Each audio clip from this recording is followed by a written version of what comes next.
طيب بسم الله الرحمن الرحيم والصلاة والسلام على سيد المرسلين سيدنا محمد وعلى آله وصحبه أجمعين. اللهم لا سهل ما جعلته سهلا تجعل الحزن والصعب إذا ما شئت سهلا اللهم آمين.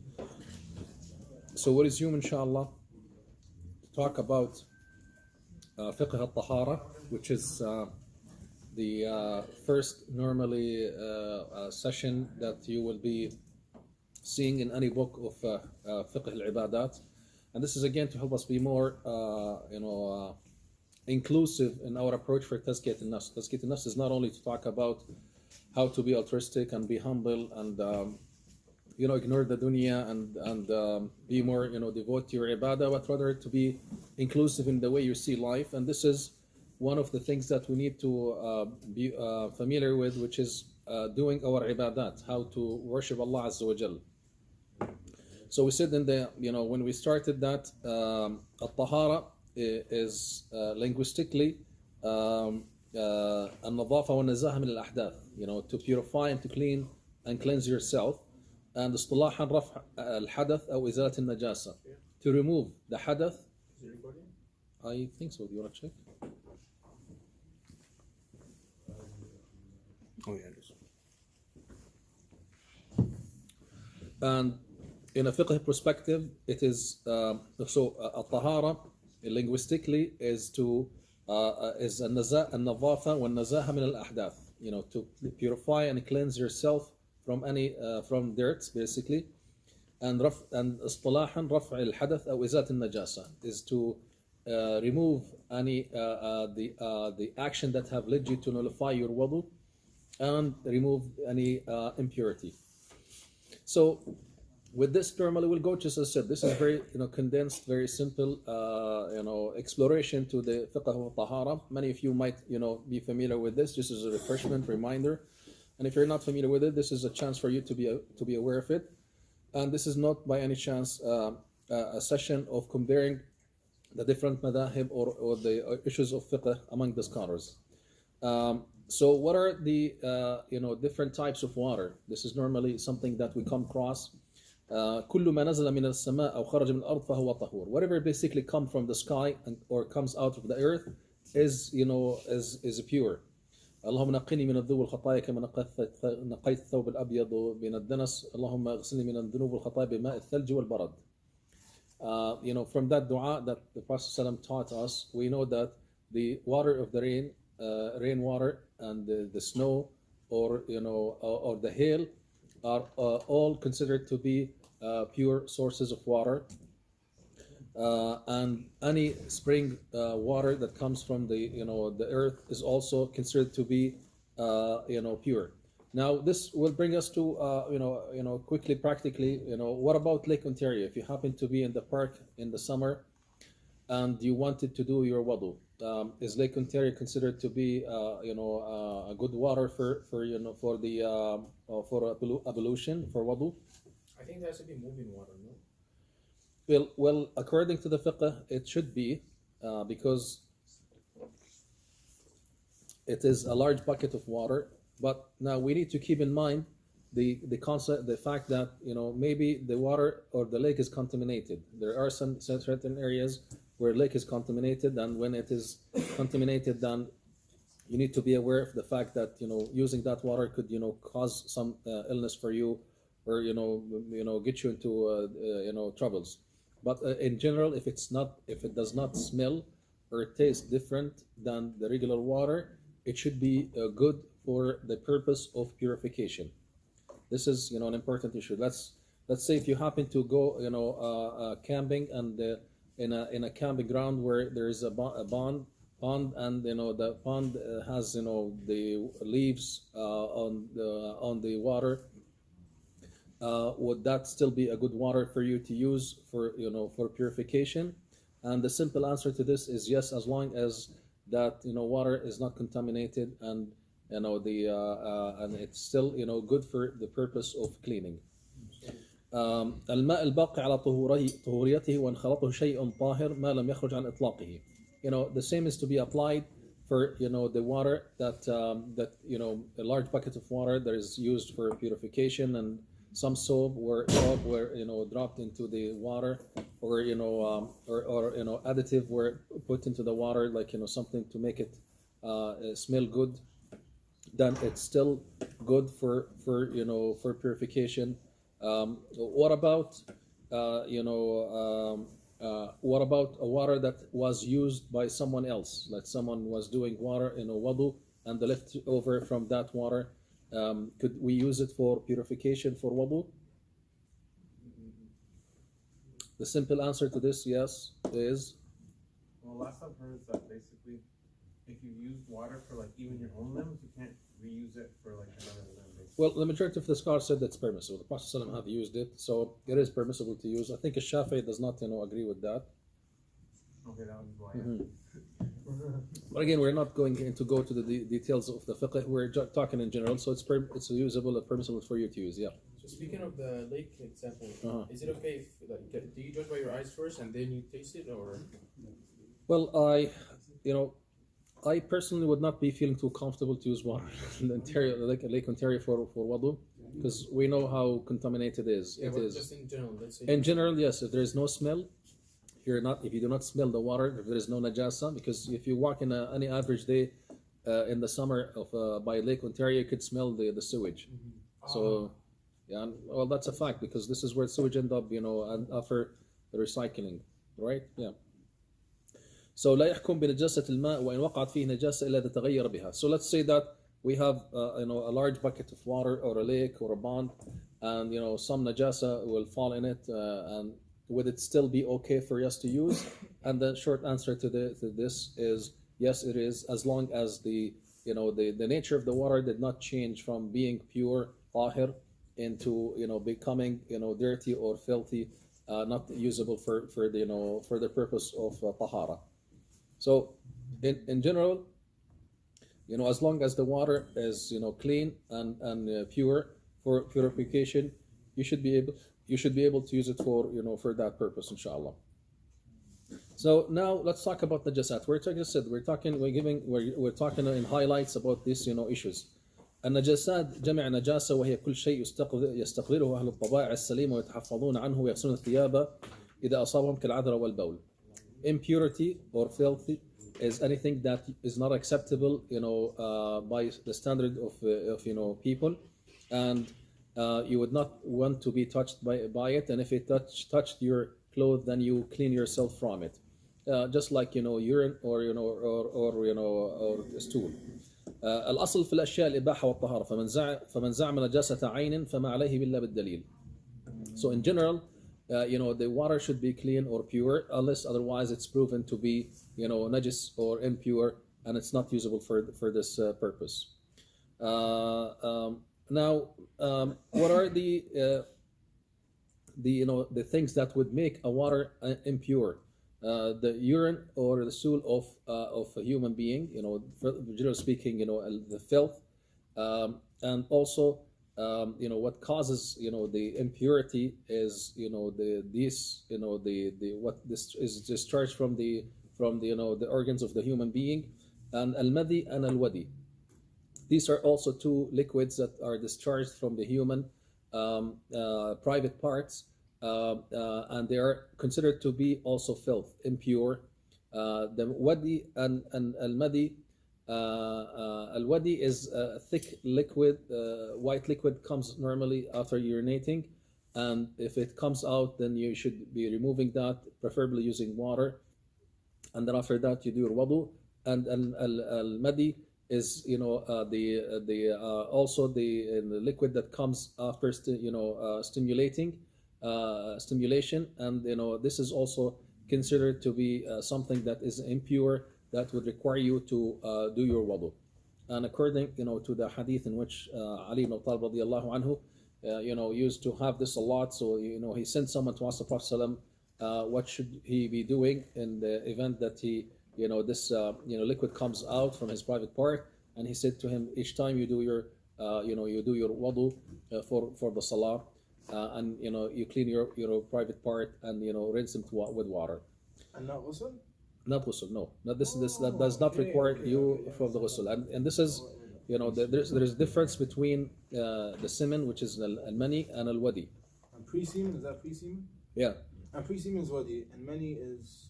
Yeah, the money that that comes after that what comes from the private part as a result of sexual intercourse or or even wet dreams or sometimes if you're being hit in your back, then sometimes the money could be discharged from your body as well. So when this liquid comes out, then you're expected to do ghusl, which is different than wudu. But in the as I said, the liquid that comes before that, if it happened to come, and this is very common, among young people. So if you feel that this is coming out, then your wudu is nullified. You're expected to clean your private part with water, and then after that you do your wudu for your salah or for whatever purposes you are doing your wudu for. So this is the general concept. Al-wadi is something more thicker that normally comes when you're using the washroom. Now the other impure substances are the waste of the animals that are not consumed by human being. For instance, the waste of the dogs, which is very common among us and living in this in this part of the world.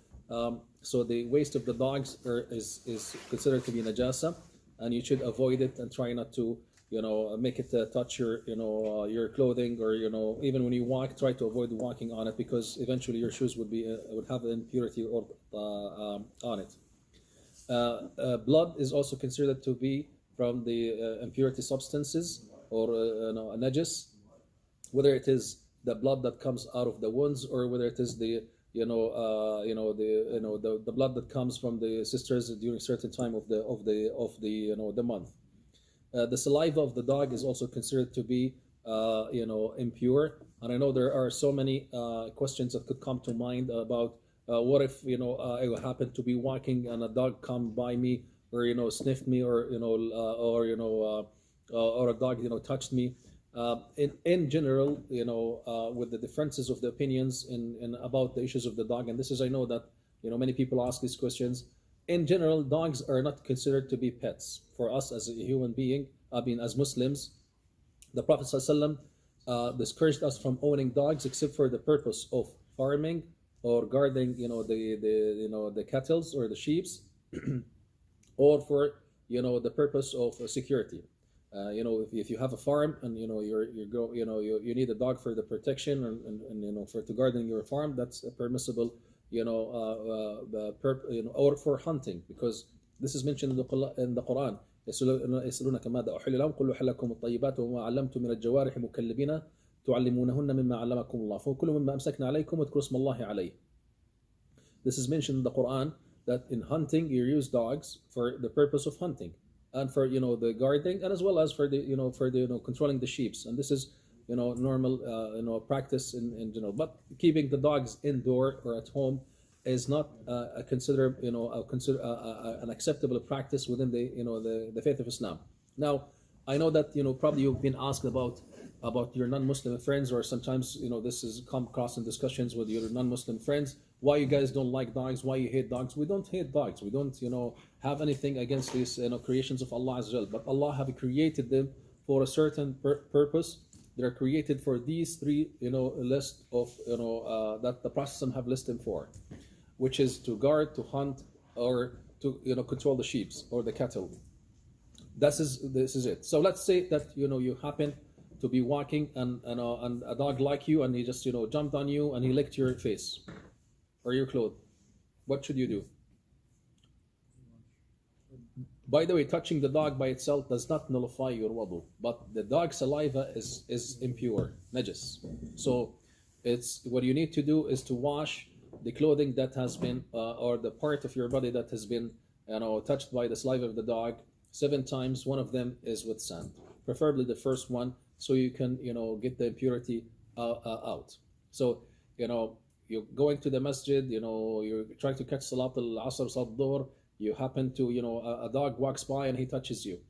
If the dog is dry and and you did not feel the wet on yourself from touching the dog, you should be okay, inshallah.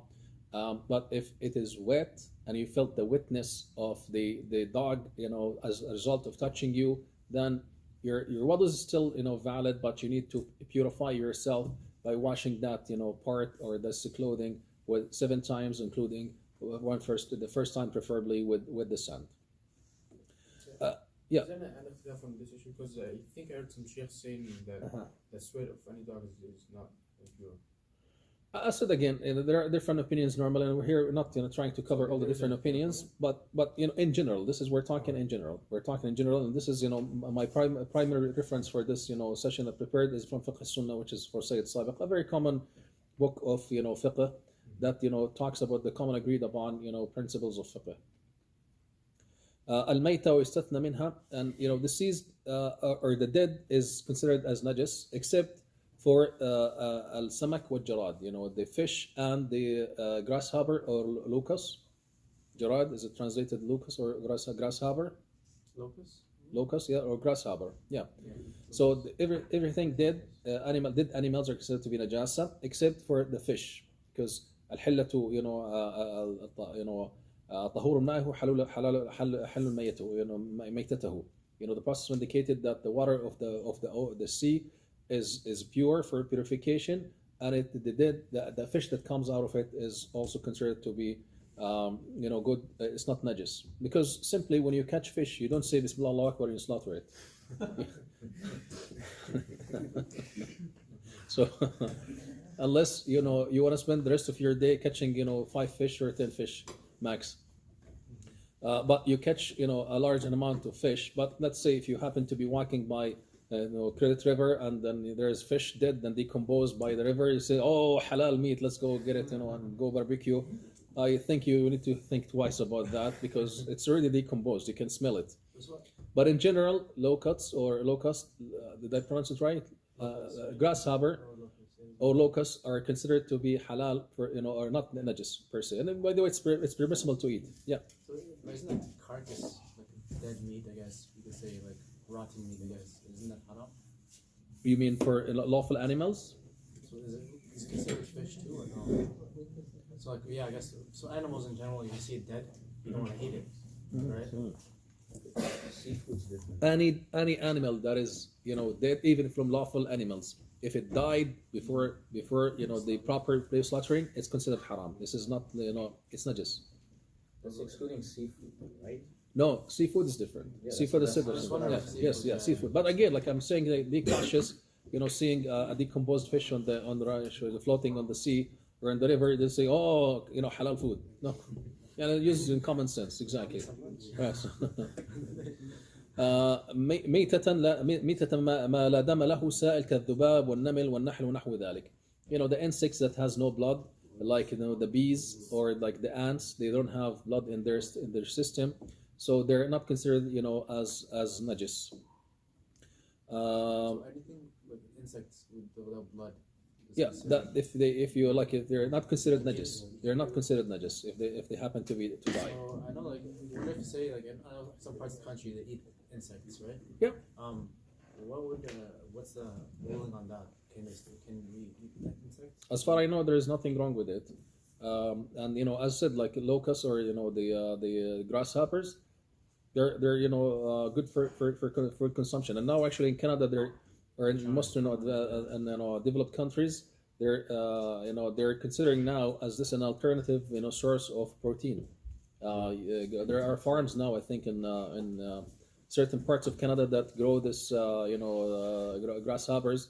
I don't know. I heard that there's right now in certain parts of Africa, there's a huge attack of locusts on the green areas, and it's causing so much disruption. But in general, it is considered not najis, and the dead of it is not considered najis, and it's for food consumption. I think it's okay. The bones of the dead and the horns or the skin or the feather is also not considered not to be najis. For instance, many of us wear jackets that has feather filled with feathered feather or pillows or or even comforts. So these are okay. Now, how would the najasa be removed from how we can purify the najasa? The rule of the thumb is using water. Water is considered to be the source of purification for for any impurity. And then using the skin of the animals in dibaga. I know what's the English translation for dibaga. Anyone knows? When they use the skin for to make leather. So they process the skin of the animals for that purpose. So let's say it happened that once in the time of Prophet ﷺ, a sheep died, and the Prophet ﷺ, asked them to benefit from the skin and whatever other things other than the meat, because it is not najis. Yeah. So in the carcass, right? And you want to take, it's okay to take the skin, right? Yeah. So then you'd have to wash it, but then say you touched it. No, they don't wash it. They use chemical there's chemical process in which the skin after that is used in different ways for clothing and So I mean you can't touch it basically. Is what you're trying to say, or is it Oh, just- during the process, I don't know how the process of doing that, but I can imagine that the skin, as I said, after it is chemically manufactured, then it becomes not najis anymore, even if the animal were to be najis at that at the time of death. Yeah. If a dog is drank or ate from a pot or then and you want to clean it, then because of the saliva of the dog, then it's, as I said, 7 times, 1 time of that to be in the sand for purification. If your cloth is to have any impurity or najasa on it, then basically you rub it off. If it is a dry blood, then you rub it off, and then you clean it after that with water, whether it is any type of blood or any impurity that comes on your clothes. What about I know that some of the sisters like to wear long dresses, and then when they walk in the park, they could be basically walking on anything, or even yourself as you're walking, you could probably step on najasa without paying attention to it. What would be the way to purify it? As you walk, the sand or the earth would purify it, because it's indicated that when one of the sahabiyat asked the Prophet ﷺ, then he said as you walk on the najasa, and then after that you walk on the dry sand or the earth, then it is purified by that. So the earth by itself is tahir, and it is and can purify the impurity. And that's why if you happen to have any najasa on your shoes and you remove it to the best of your ability, and as you walk on the earth, then your shoes will be purified after that. And let's say in the case of the Sahabi, the Bedouin who came to the Prophet ﷺ masjid, and then he urinated in the masjid, the Sahaba were outraged. The Prophet ﷺ informed them or taught them how to be to deal with this by pouring a bucket of water on where he urinated, so that that the place will be purified after that. Now let's talk about Sunnah al-Fitra, and I think we need to stop at that. And maybe inshallah you can let me know about the times, the dates we will be having the session, so I can accordingly inshallah budget the time for each session. We'll talk inshallah about fiqh al-tahara and the salah and the siyam, preferably before you guys finish for the semester inshallah. Sunnah al-Fitra al-Istihdad, which is to remove the hair from the private parts or around the private parts, al-khitan, circumcision, and trimming the mustache, and releasing the beard, and removing the armpit hair. And it is actually natif, not by shaving, but it's to take it off, and to cut the nails. And this is, I need to stop here for a couple of seconds on this issue, or for some time. Subhanallah, one of the most important concept or important points to maintain cleanness and prevent transmitted diseases and preventing the diseases from getting into your system is ensuring that you trim your nails. And I was watching a documentary about how under the nails are countless amount of bacteria that are so harmful to the body, and this is where the viruses and different diseases could be hiding. And sometimes people think, oh, I can clean it, but the best way is to follow the sunnah of the Prophet ﷺ, to cut it and make sure that you prevent the growth of the different things under the nails that would be causing harm to you. And subhanallah, it is a sunnah, and once you get used to it, alhamdulillah, it is something you will keep with it.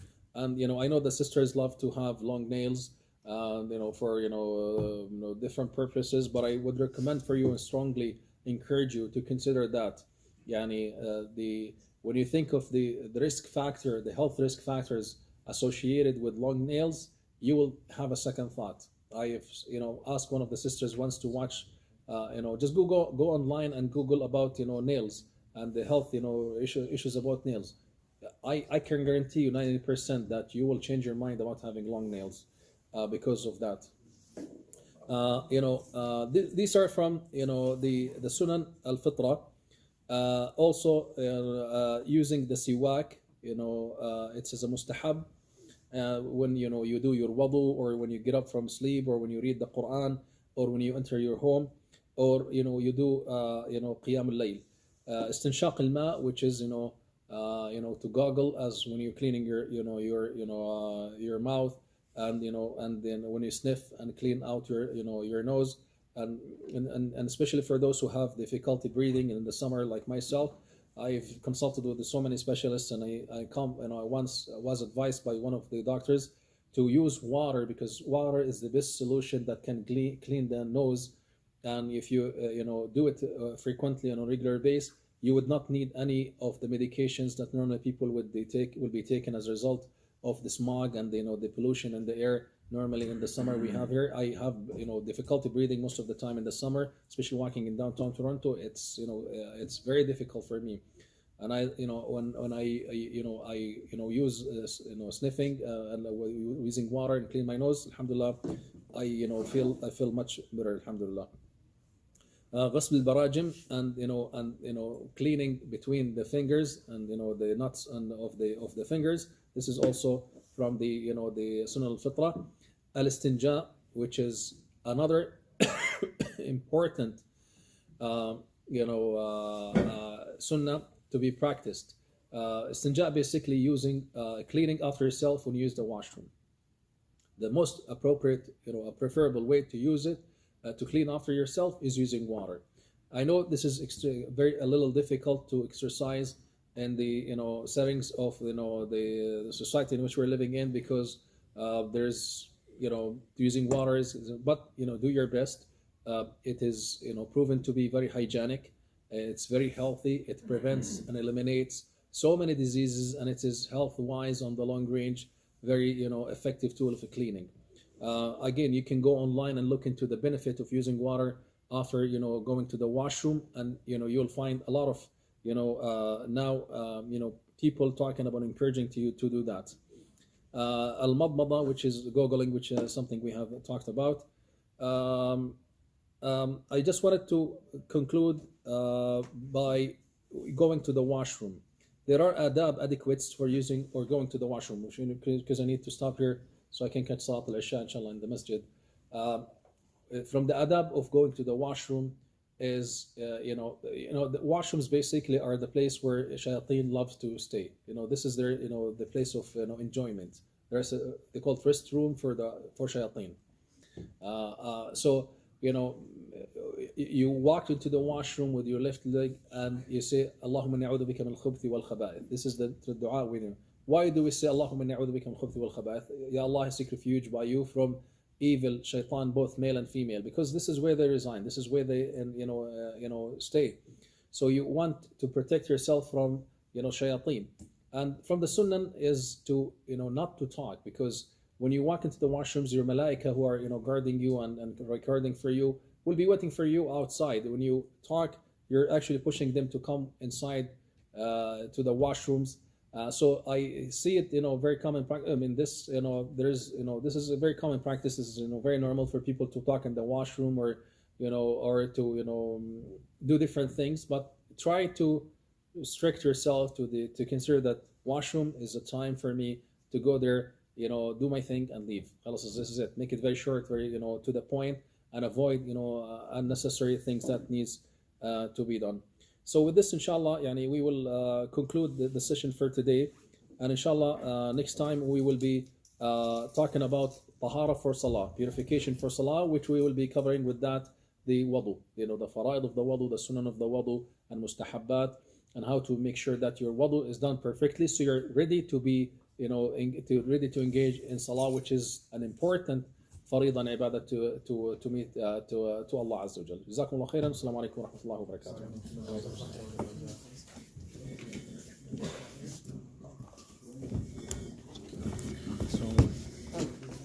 So tazkiyah. We need now to be more practical in our approach for tazkiyah, because if you were to look into مختصر منهاج القاصدين, which is the book we used last time for مختصر أبي حامد الغزالي. Abu Hamid al-Ghazali's original book, أحياء والمسلمين, was actually talking about tazkiyah and introducing the fiqh concept of the ibadat.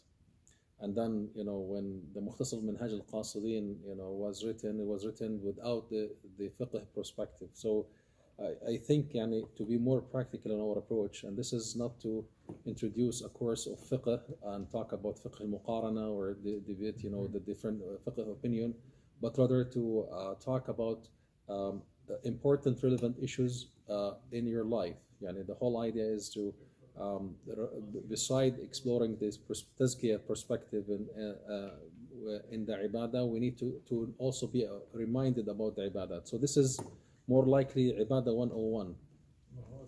It's just only to explore maybe information you are familiar with, to remind you about, and if you're not aware of it or familiar with it, this is maybe the chance for you to be familiar with it. And if you open any book of Ibadat, then the first thing comes into the classification is tahara. Tahara is an important concept in the Ibadat. And it is something that Allah Azza wa Jal have talked a lot in the Quran about. لا تقم فيه أبدا لمسجد أسس على التقوى من أول يوم أحق أن تقوم فيه رجال يحبون يتطهروا والله يحب المتطهرين. And Allah Azza wa Jal said in another place in the Quran, Allah يحب التوابين ويحب المتطهرين. Allah loves those who are repentant, who continue to repent to Allah Azza wa Jal, and also those who purify themselves. The issues of tahara is important for us in the Islam. Of course, we talked last time about the importance of spirit, al-tahara al-ma'nawiyya, of how to be pure from inside, and how to be a person who's focused, and to be a person who's away from all the distractions that will make you focus on your ibadah of riyah and shubuhat and all the details. The Prophet ﷺ indicated that at-tahuru shatr al-iman. Tahur, tahara, is half of the iman. Walhamdulillah tamla'an al-mizan wa subhanallah wa bihamdihi tamla'ani aw ma bayna as-sama'i wal-ard. Tamla'ani ma bayna as-sama'i wal-ard. والصلاة نور والصدقة برهان والصبر ضياء والقرآن حجة لك أو عليك كل الناس يغدو فبايع نفسه فمعتقها أو موبقها. الطهور شطر الإيمان. طهور is half of the iman.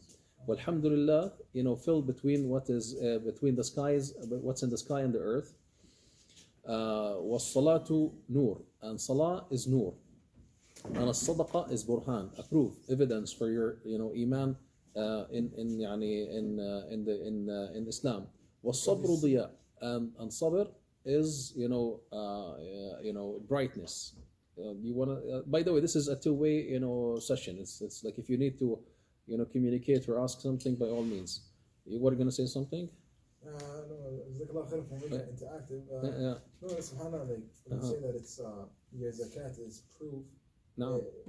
To me, it sounded like as if it's your receipt that hey, look, I have like this proves my iman of Allah It's true. on the Day of Judgment that True. hey, I submitted, I paid this amount. No one knows how much your zakat is supposed to be. Maybe it's actually $500, but you only take out $100.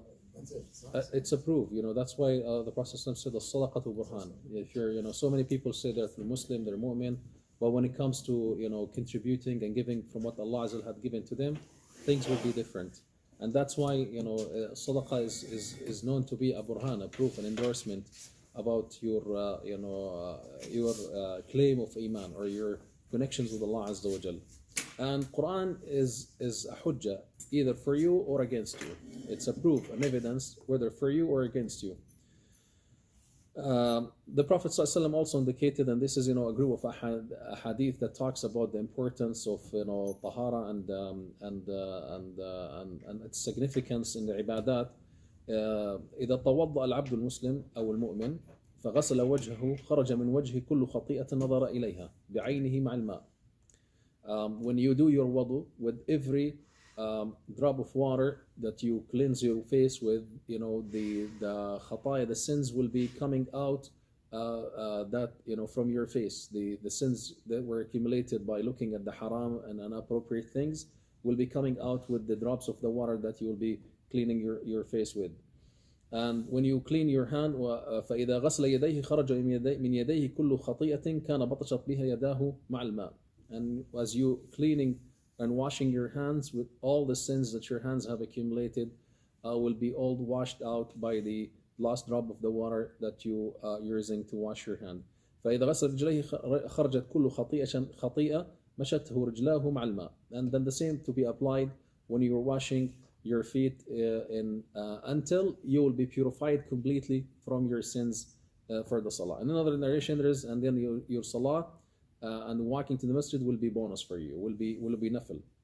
من توضأ فأحسن الوضوء خرجت خطاياه من جسده حتى تخرج من تحت أظافره. The Prophet indicated, whoever performs the wudu and do it properly, then all the sins will be removed from his body until the sins will be cleansed out from underneath your nails.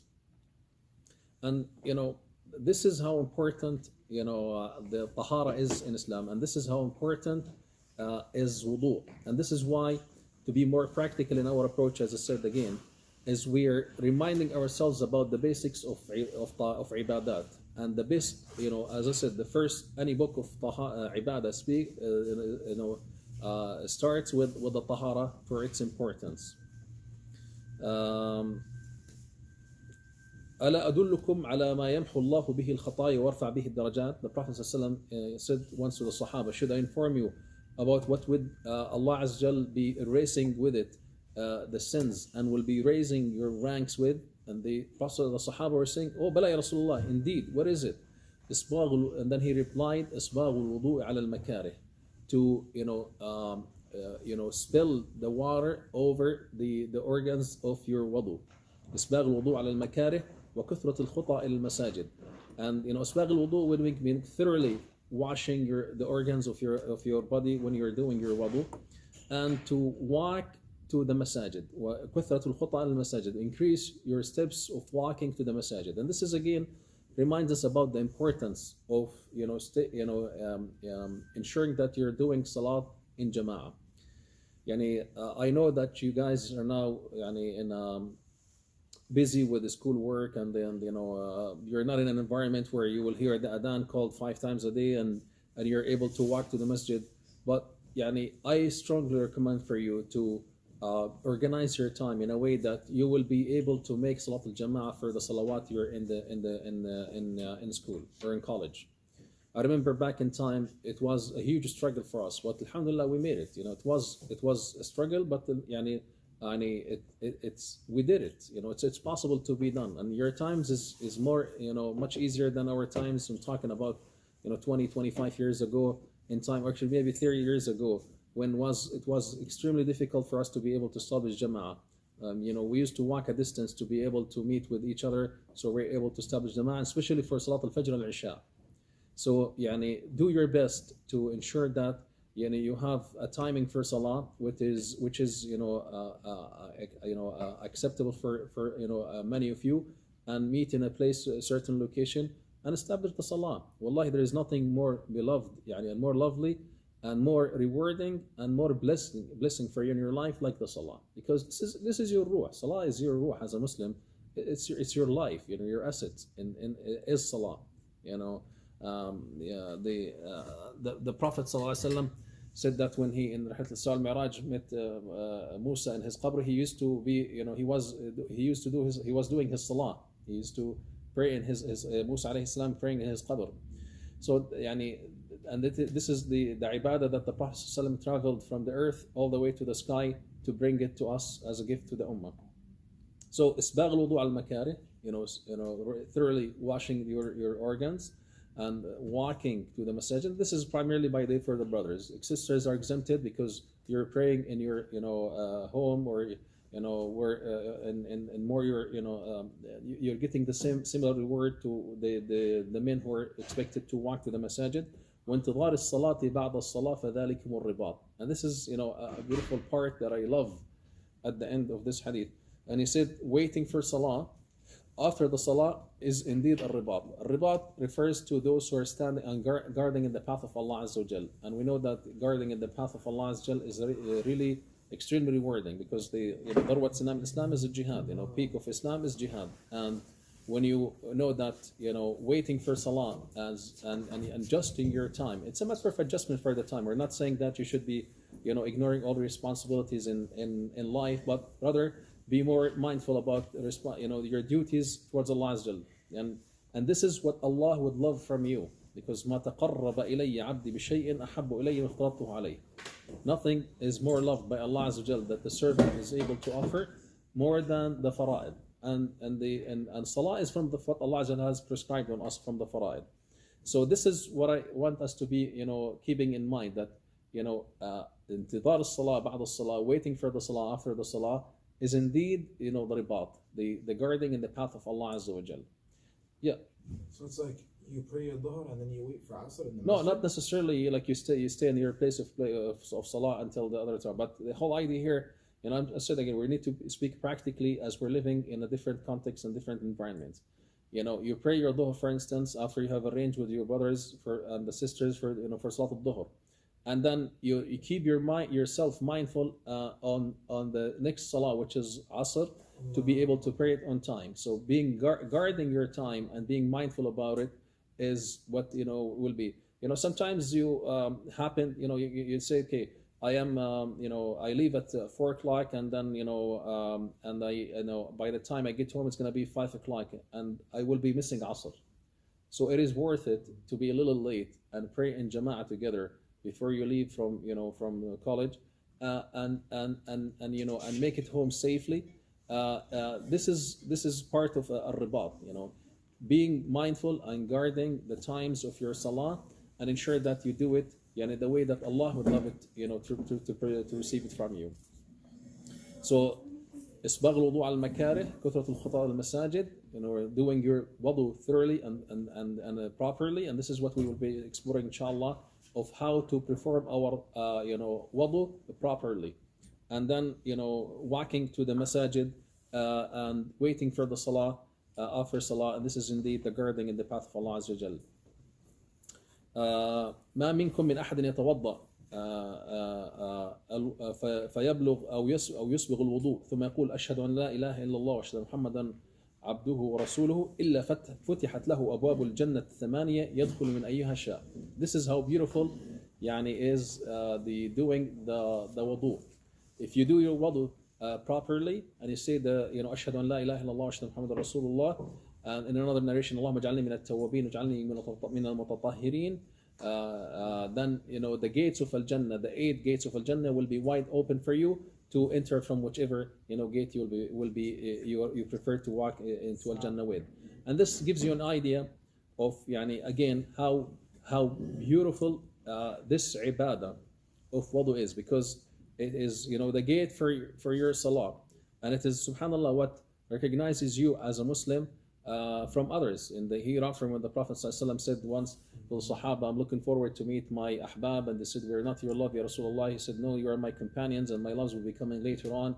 And then when they inquired how you would be able to know them, Ya Rasulullah, he said from غر المحجلين, and then he said from the signs of the wudu, when you're doing your wudu thoroughly and properly, and especially when you wash your face and make sure that the water reaches all over your face. This will be giving you a sign of nur in Yawm al-Qiyamah, as well as for washing your feet, as we will come inshallah to talk about that. لا يتوضأ رجل مسلم فيحسن الوضوء فيصلي صلاة إلا غفر الله له ما بين الصلاتين ما بينه وبين الصلاة التي تليها.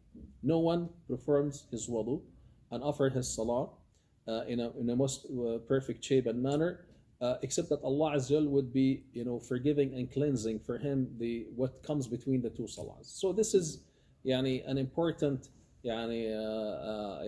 perspective into how beautiful salah. And then there are other things inshallah we'll talk from the sunnah of the wudu. لولا نشق على أمتي أو على الناس لأمرتهم بالسواك مع كل صلاة. Part of cleansing and cleaning yourself is to make sure that you're using the suwak, or in the traditional and nowadays means and terms using a toothbrush to clean your mouth. If you look into this, the Islam wants to ensure that as a Muslim you're unique in your perspective in life. You're clean both physically and spiritually. When you're spiritually clean, you're able to connect with Allah Azza wa Jal. Your heart is clean. Your heart is able to connect with Allah Azza wa Jal. And also physically, you are clean and in a way that would make you different. Using the washroom and going outside would be different for those who are observing a tahara and those who do not observe the tahara. Understanding how to use the washroom, how to to be able to purify yourself after al-hadath, which is using the washroom, is important. And this is why Islam is unique and introduced the concept of tahara. We're nowadays the whole world is alarmed about the coronavirus, and then from before we had the SARS, and we had different other diseases. If people were to be more mindful about how they need to exercise the tahara in their life, and how to understand the concept of tahara and what needs to be done from sunan al-fitra. There are sunan of the fitra that we need to observe in our life. When you observe these sunan, the principles of fitra in your life, you're helping yourself to be more purified and reduce the chances of you catching diseases.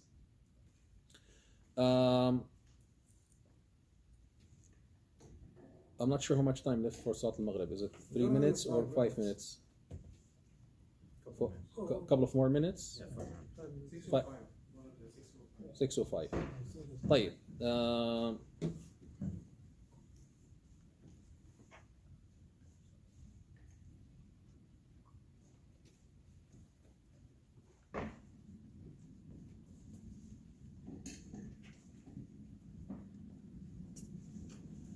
Now, as I said again, we will be inshallah talking about the basics of fiqh al-tahara. And the whole idea here is not to introduce a fiqh class where we talk about the different aspects of fiqh or debate the different madahib. The whole idea is just to remind ourselves about the basics that are needed for us to be aware of, to be able to exercise our ibadat. And this is will help us inshallah to be more practical in our approach, and help us to be able to understand how we can live our deen, and and understand the real perspective of tazkiyah of the nafs. So what is a-tahara? Tahara in the linguistic perspective is النظافة والنزاهة من الأحداث واصطلاحا رفع الحدث أو إزالة النجاسة. The pure tahara is in the linguistically refers to the concept of purifying and cleansing from al-hadath. Hadath here does not necessarily mean filth or impurity, but rather it is the act that have led you to be unable to do your ibadah. For instance, if you pass gas, or you go to the washroom, or do any of the actions that would nullify your wudu, then you have done something that nullified your wudu. So removing that act of that have led you to nullify your wudu is إزالة الحدث, removing the hadath. And اصطلاحا رفع الحدث أو إزالة النجاسة. In the perspective of fiqh, it is to remove that act that have led you to nullify your wudu, and clean the substances that have led you to nullify your wudu. With this, inshallah, I think we will stop here for Salat al-Maghrib, and then inshallah after Salat al-Maghrib we will continue. جزاكم الله خير. السلام عليكم ورحمة الله وبركاته. Is that okay?